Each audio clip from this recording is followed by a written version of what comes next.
Tapi akar yang dibentuk oleh fosfat belum dalam kondisi kuat. Ada kalanya seperti ini. Tanah sudah padat, makanan sudah menipis, unsur hara sudah menipis, maka akar tidak bisa bekerja keras untuk menyerap makanan yang ada dalam media ini. Maka akar akan dibantu oleh namanya zat kimia magnesium. Apakah kita pernah menambah bahan bonsai kita itu dengan unsur magnesium? Ini kejadian nih yang kita tidak paham dengan unsur kimia pupuk. Berarti kalau salah satu tanda yang di dalam media itu kekurangan yang zat yang di dalam itu, salah satu contohnya pertumbuhannya seperti ini ya. Mengerti, tidak mau seger dia, tidak mau membesar. Kalau dia, bahasa stucknya gitu ya, stuck dia. Dan fasenya berubah. Iya, Fasenya berubah jadi fase fasenya generatif. apa nih? Generatif. Kita nggak tahu nih apa yang dimakan. Iya. Apa yang dominan di bawahnya? Ini kan sinyal, artinya tanaman itu berkomunikasi dengan makhluk, dengan kita manusia adalah dengan ciri-ciri pertumbuhan. Nah ini yang mengatakan nih bahwa saya kebanyakan makan kalium nih, ya kan nitrogennya kurang. Saya kasih buah kemarin. Waktu pembuahan apa? Iya, pasti kelihatan. Kok jadi pembuah deh ya. Satu, yang kedua, akarnya sedang sekarat nih Pak, sesak nafas nih Pak. Ya Jadi kan? butuh tes PK ya dah. Jadi dia butuh magnesium, ya kan? Sekarang Bapak kasih pupuk buah, otomatis kalau pupuk buah masuk, P pun masuk, fosfat masuk, cuma kondisi media kurang mendukung, akhirnya pohon tersiksa. Ya tapi kotor nih, kotor ya, bukan betul serbuk atau tablet. Ya aduk, termasuk ke lengkeng, ke durian, saya kasih. Jadi ilmu tanaman buah Tanaman buah. dimasukkan ke dalam Coba saya coba, masukkan lagi. sementara Hasilnya berubah pohon fase. ini Jadi pembuah deh. sedang dalam kondisi pertumbuhan. Berubah fase. Oke Pak ya. Oke, tetap kasusnya, Ya, ya. kasus sudah kejadian. Supaya kawan-kawan juga paham ada dua fase itu. Ya kan? Jadi kita dalam pembentukan bonsai lebih cenderung ke fase pertumbuhan. Vegetatif. Ya. Ya. Oke. Jadi di bawah kerja akar dibantu oleh fosfat.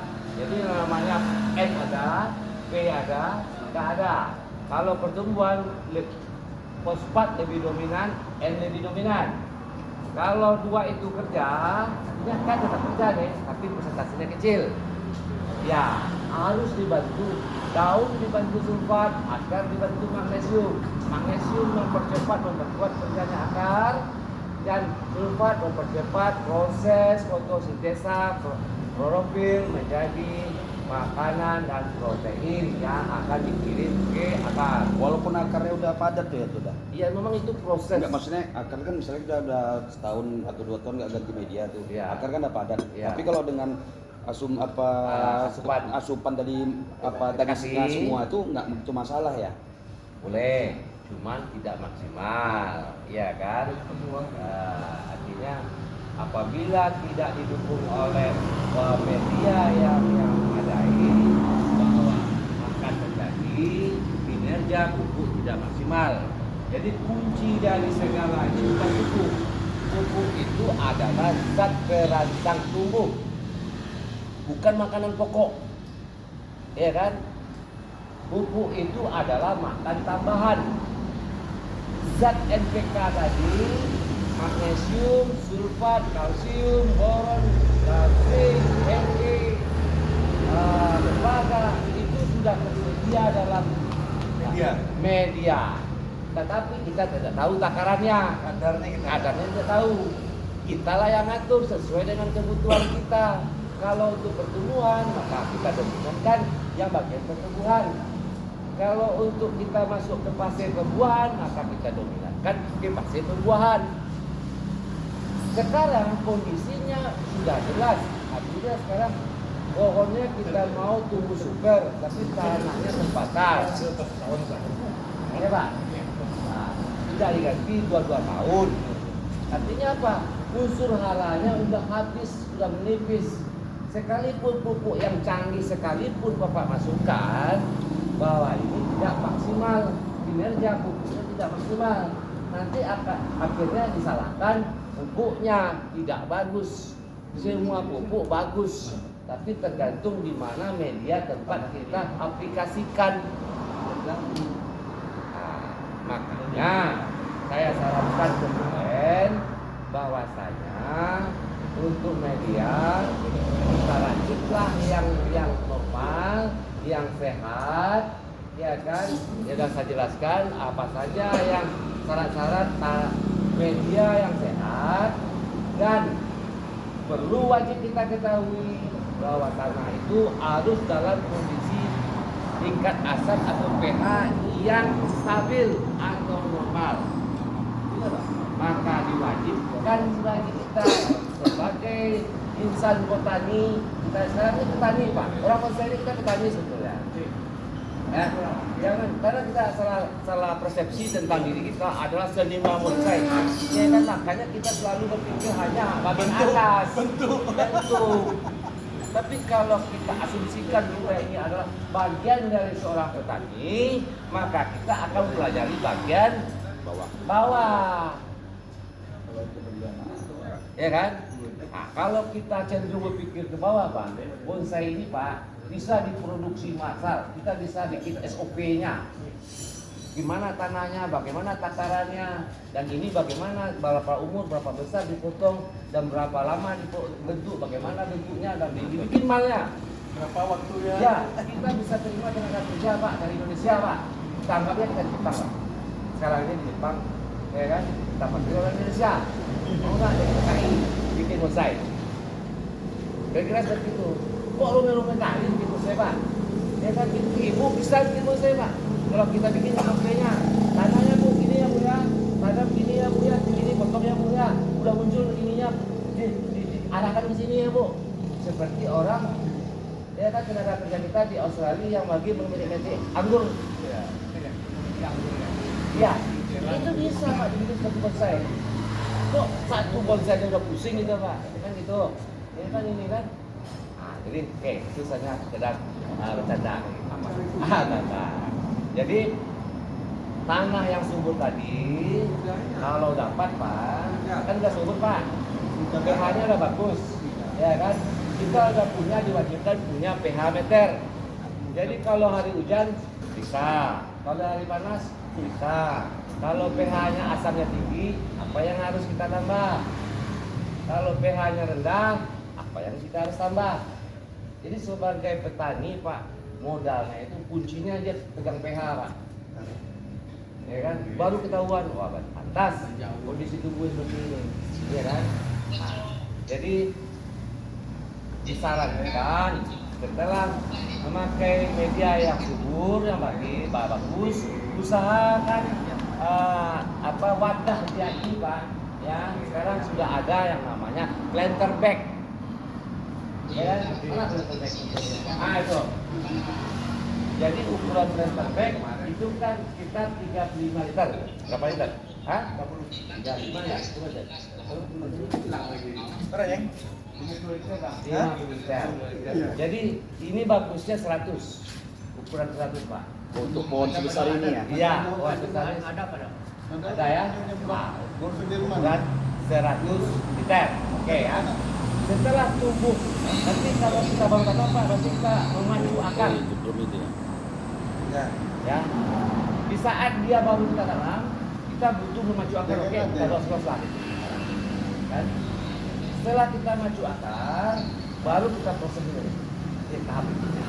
Setelah kita tanam Pak, dan butuh pupuk P di N tinggi, P tinggi, dibarengi penyiraman sulfat dan magnesium.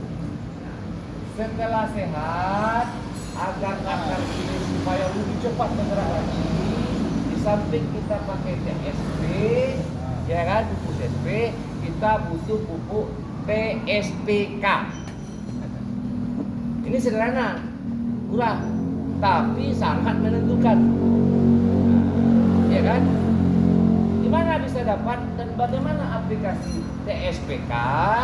Maka kita harus diberikan contoh. Karena ini soal aplikasi. Kita apa namanya, cara memakai apa penaburannya Pak? Cara aplikasinya. Teori ya. Ada teorinya. Apa itu TSPK? TSPK itu kepanjangan kalau TSP triple super fosfat.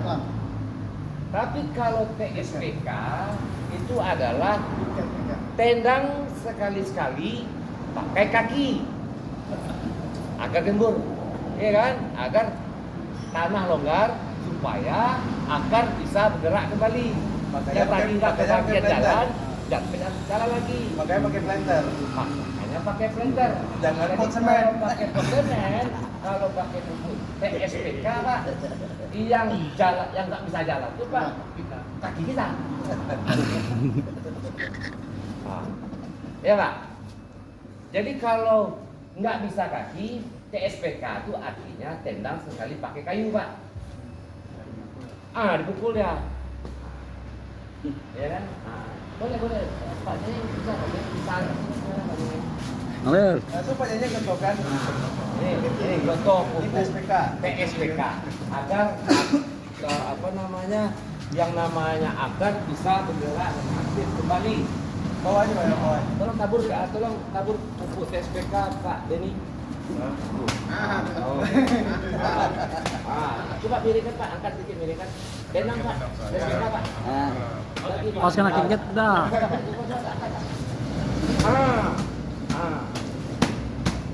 Nah itulah namanya pupuk TSPK. Tapi kalau ini dan kasih Cai. Kaki yang bengkak, ah, kaki yang bengkak. aja Pak, kaki yang besar, bukan tombol yang besar. Jadi gitulah. Nah, oke. Jadi kondisi tanah udah gembur, akar sudah bergerak, tanahnya sudah banyak, pH-nya sudah bagus. Ya Pak, artinya mengapa tanah medianya harus banyak, akarnya banyak, ya kan? Supaya makanannya banyak Pak. Jadi makanan yang banyak tadi diserap oleh akar, daun, dengan kita kasih N. Nah, pertama kita setelah akar banyak, jangan los panjang seperti ini. Boleh ya Bapak mengambil lurus, tetapi dalam kondisi pecah-pecahan. Ikhlas Pak ya? Ya. Ikhlas Pak ya? Udah potong nih Pak. Artinya kan dia bercabang-cabang Pak. Bercabang-cabang. Ya kan?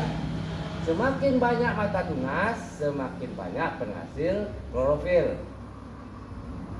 Semakin banyak daun, semakin banyak makanan yang akan dikirim ke akar. Kalau sedikit ini Pak, apa yang mau dikirim nih Pak? Panen sudah gagal, pohon pun gagal. Ya kan? Jadi diperbanyak, disuburkan nih Pak. Ya kan? Kalau perlu, ini kan baru tinggi nih Pak. Harusnya dia tuh lebih dekat ke batang utama. Ini masih tinggi Pak. Berarti pedanan kita losnya itu kita punya Pak. Contoh besar tuh. Enggak yang kecil lah. Yang di Kawan. coklat tuh Pak nih.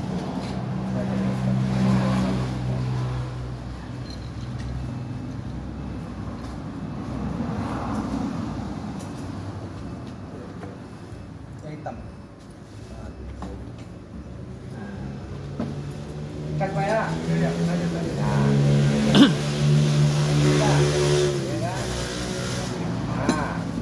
Kita pendek aja Pak. Anggap aja kita belum kita itu ya Pak. Artinya kita sekarang ini bagaimana dia rimbun ya, rimbun nanti banyak pertumbuhan agar dia bisa memproduksi protein atau karbohidrat yang lebih banyak yang akan dikirim ke otak. Ini kontrol tinggi nih Pak, ya kan, supaya makanannya yang hanya dia produksi di sini, ya kan, dia masak di sini, dia ngantarkan dekat, ya kan. Terus di sini di ujung itu dia masak Pak, ya kan. Jauh jalan untuk ngantar kita potong di sini lah Pak ya. Masih kita sedang sendiri Pak ya. Iya. Sekarang contoh. Ikan apa? Sengaja tuh.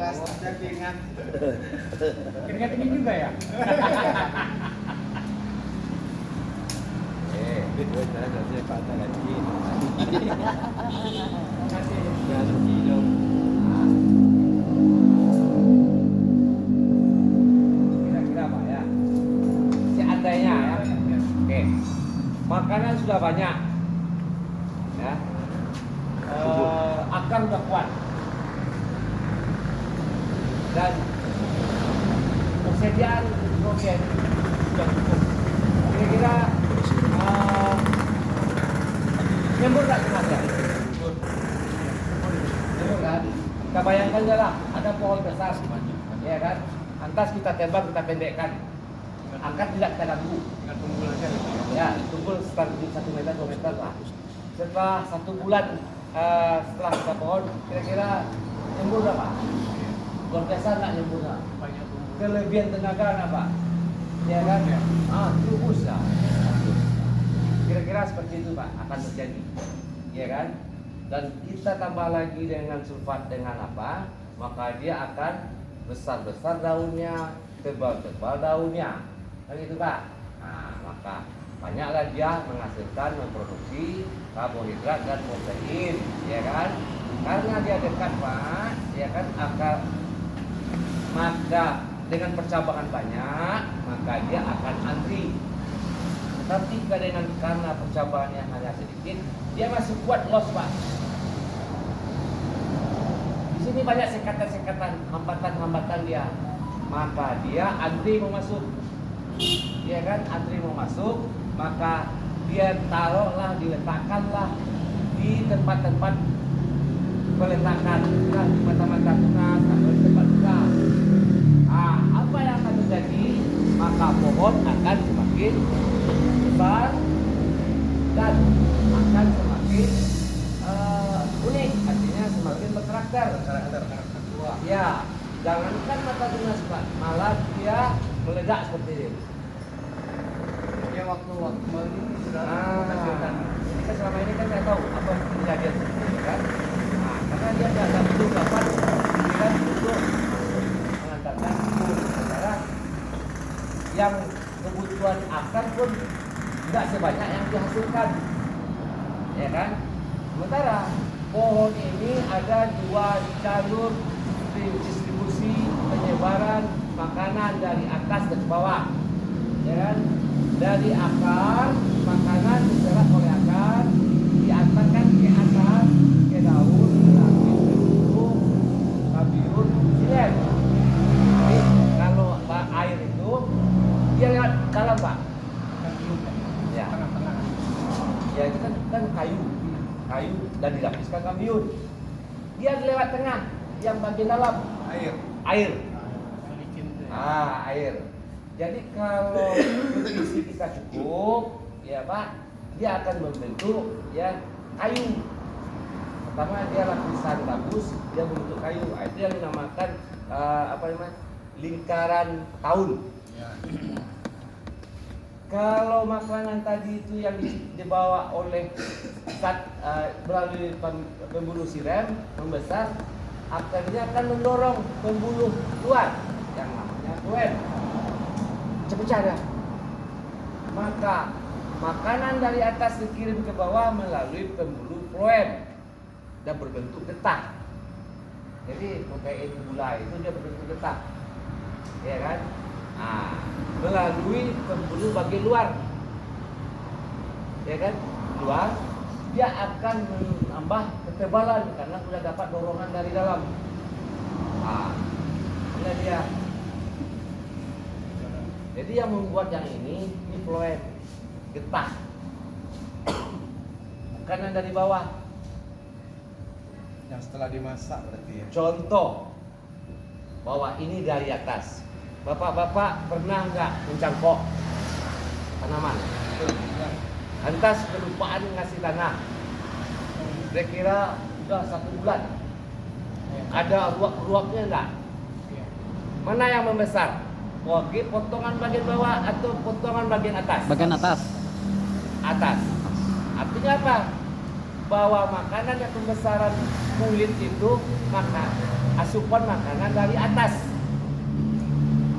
Yang setelah dimasak ya. Iya. Oh, berarti ini udah dimasak di daun tuh dibawa lagi. Iya, tukang masak ini kan Ah. tahu bagi-bagi lagi. Jadi yang dari bawahnya Bukan air, yang Pak. bawa makanan dari bawah Itu tadi. bahan Air. baku. Iya, bawa bahan baku tadi ya. Ya, yang dari bawah kan encer. Ah. Ya, air nutrisi yang diserap oleh pohon melalui air. Iya. Pakai air, unsur air kan. Dia encer, Pak. Belum kuat untuk nendang, untuk mungkin pemecahan besar gitu kan. Nah, itu yang dimasak dulu oleh daun, ya kan, berupa klorofil. Iya kan? Dibantu oleh sulfat tadi, dibantulah ada nanti namanya mikro, unsur Fe, unsur besi, itu merubah unsur matahari menjadi energi. Makanya kalau kita nyangkok, kita kan bikin di Cangkuannya sini. di atas ya. Akarnya pasti bagian atas tumbuhnya, kan bagian bawah. Iya. Saking atas ya. Atas. Bagian potongan atas. Nah, jadi miriplah kejadiannya. Karena makanan tadi cangkokkan tadi tidak punya jalur ke bawah, dia antri. Antri untuk bisa masuk. Akhirnya antri dibikin jembatan tak supaya bisa. Akhirnya ada yang lulus kan? Iya. Nyambung lagi dia kan? Nyambung Jadi lagi. sebenarnya kalau dicangkokkan, Ah. itu kalau misalnya kita nyangkok, nanti kadang-kadang kan kita setelah kita kupas, kita biarkan dulu sampai membentuk cicing kalus. Ya, Cicing kalus itu kan menumpukan makanan itu, membengkak kan dari situ. membengkak kan ada bintil-bintil. Bintil-bintil. Bukan rata, bukan mulus ya. Iya. Jadi kan sekali tendang, tuk tak, kan bintil-bintil itu. Ah, artinya karena jalan terputus mereka antri, numpuk dia. Jadi persis kejadiannya. Karena nggak ada jalur ke sini, makanya tendangan itu kurang kuat, ya kan? Makanannya kurang kuat dorong ini. Kira Pak. Jadi inti utama pembahasan kita bagaimana memunculkan karakter ini, memunculkan ini Pak, agar pohon kita itu lebih berkarakter. Karena di saat sekarang kondisinya Andi Putri, kalau kaki keliling itu udah biasa Pak, persaingan semakin ketat. Kalau bapak-bapak ingin bersaing di kontes dengan kaki keliling, ya udah lebih baik cepat aja lah, mendingan nggak ikut. Jadi yang kita mau angkat dari Pekanbaru Riau sekitar ini, bagaimana Anting Putri ini bisa eksis, bisa bersaing di secara nasional. Kenapa? Anting Putri dulunya dominan dihasilkan oleh daerah Riau. Dari halaman-halaman daerah Riau, ya kan? Dan setelah itu budidaya dimulai oleh masyarakat Riau. Program ASAR pertama kali itu dikembangkan oleh masyarakat Riau. Sekarang program-program seperti itu sudah dilaksanakan secara massal di luar daerah, di luar Riau. Bahkan hasilnya pun lebih maksimal daripada yang diproduksi di Riau. Jumlah kuantitasnya pun lebih banyak daripada Riau. Yang tadinya pasar perdagangan itu dominan dipegang oleh kawan-kawan sahabat Bonsai Riau. Sekarang karena persaingan ketat, ya kan, secara berlangsung mengurangi permintaan dari luar daerah. Ya kan? Sekarang bagaimana kembali yang tadinya kita Riau, ya kan, memiliki potensi, sekarang kita tingkatkan lagi, kembalikan lagi menjadi potensi lebih tinggi lagi. Bagaimana caranya? Dengan mengangkat potensi-potensi yang ada dalam karakter-karakter yang ada di dalam pohon anting putri. Salah satunya kita angkat adalah bagaimana dengan sengaja kita menunjukkan benjolan-benjolan, jentil-jentil, bagaimana kita membuat perdahan-perdahanan ini dengan karakter yang selama ini kita lihat bahwasanya pada umumnya anting putri yang beredar di luar sana itu dalam kondisi silindris, tabung. Nah, ya kan? Nah, itulah yang kita bahas hari ini. Bagaimana caranya? Tadi setelah kita bahas bahwa dengan ikan yang sehat, dengan makanan yang cukup, ya kan, dengan program sistem cara kita menanganinya, maka itulah. Jadi pokok pembahasan kita bagaimana kita membuat kemunculan ini dan jadi tarikan dari atas, dari bawah ke atas, apa yang tercipta? Kan gitu. Kalau makanan di atas turun ke bawah, apa yang terjadi? Apa yang tercipta? Ini benjol-benjol. Oke, paham ya? Kalau makanan dari bawah ke atas, apa yang tercipta? Panir. Ya kan? Kita tahu panir itu tercipta karena suplai jalan makanan dari bawah yang ditarik oleh daun. Benjolan terjadi karena makanan dari atas yang ditarik oleh akar. Ya, oke Pak, Pak Mer ini ya. Jadi pupuk yang lengkap itu maksudnya NPK, NPK kita beri, teratas yang kita tambah dengan magnesium sulfat, ya kan? Setelah itu perkuat pohonnya supaya jangan keras, sulfat patah, kita kasih yang namanya kalsium, ya kan? Kalsium itu juga berfungsi Pak. Bagaimana bunga ini tidak rontok dan buah ini tidak rontok? Ya, sulfatnya memperkuat. Memperkuat itu semangat. Semangat itu artinya motivasi bagi sistem kerja pohon tadi itu bekerja secara maksimal. Dan paling pokok, pohon ini ibaratnya pabrik. Menjalankan pabrik ini ada operator, ada sistemnya, ada softwarenya. Apa itu? Pro.